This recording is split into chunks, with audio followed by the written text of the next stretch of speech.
ও viewers, আসসালামু আলাইকুম। তোমরা সবাই কেমন আছো কমেন্টে জানিয়ে। তো আজ আমি ডিম ভাপার রেসিপি করব। তার জন্য প্রথমে 4টা ডিম নিয়েছি, 3টা হাঁসের ডিম, একটা ফার্ম মুরগির ডিম। তো ডিমটা ফাটিয়ে আমি এই যে বাটিতে তুলে নিয়েছি, এটাকে ফেটিয়ে নিব। তো একটা কাঠি দিয়ে আমি ডিমগুলো ভালো করে ফেটে নিচ্ছি। আর এদিকে এই যে টিফিন বাটিটাতে আমি তেল দিয়ে এটাকে মাখিয়ে নিয়েছি। তারপরে এই যে ডিমগুলো ভালো করে ফেটিয়ে তারপরে বাটিতে ঢেলে দিলাম। এখন আমি ঢাকনা লাগিয়ে নেব। তারপর আমি যে কড়াইতে বসিয়ে দেব, চুলায় কড়াই বসিয়ে দিয়েছি। এরপরে আমি টিফিন বাটিটা দিয়ে একটা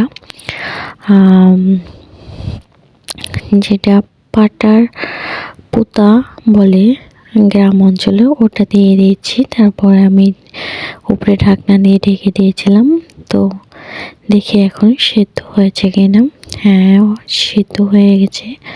তো এখন আমি এটাকে পিস পিস করে কেটে নেব বাটিতে তুলে। তো এদিকে বাটিতে তুলে নিলাম। এখন আমি পিস পিস করে কেটে তারপরে তেলে ভেজে নেব লবণ দিয়ে। তো এদিকে ভেজে নিচ্ছি। ডিমটা কিন্তু ভাজার পরে ফুলে গেছে। তো এদিকে এই তো কড়াইতে আমি পেঁয়াজ কুচি দিয়ে দিলাম আর কাঁচামরিচ কুচি দিয়ে দিলাম। এগুলো আমি ভালো করে বাদামি কালার করে নেব।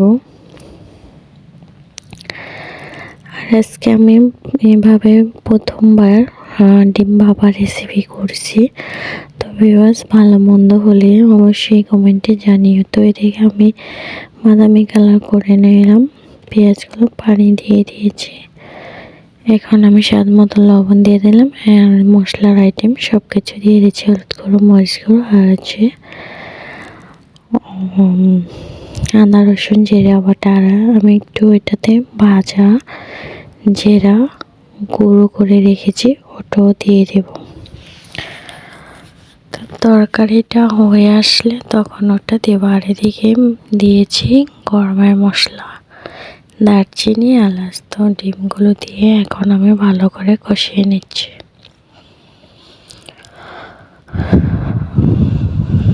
প্রায় কষানো হয়ে গেছে।